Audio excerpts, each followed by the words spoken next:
Hi everyone, it's Andy from Everyone's Adventure, and in this video we're going to be talking you through the top tips for processing wood.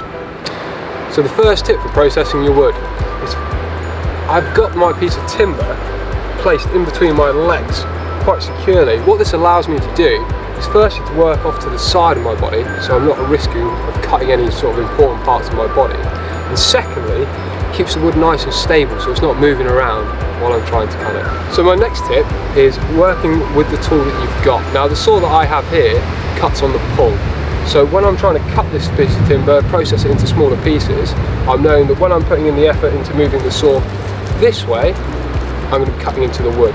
When I'm moving the saw this way, I'm just moving it back into position. My next tip is being aware of your saw jumping. Now what a saw jumping is when I'm making my cut just here, there's a risk that my saw could get caught, jump out and cut my hand. To avoid this, the first thing I'm going to do is just to make a couple of light pulls with my saw just to get a little initial groove into the piece of wood. My last tip is just to be aware of where your hand is when you're sawing. So once I've made these initial little cuts, I can move my supporting hand a bit further away from my saw. So then when I am processing this piece of wood,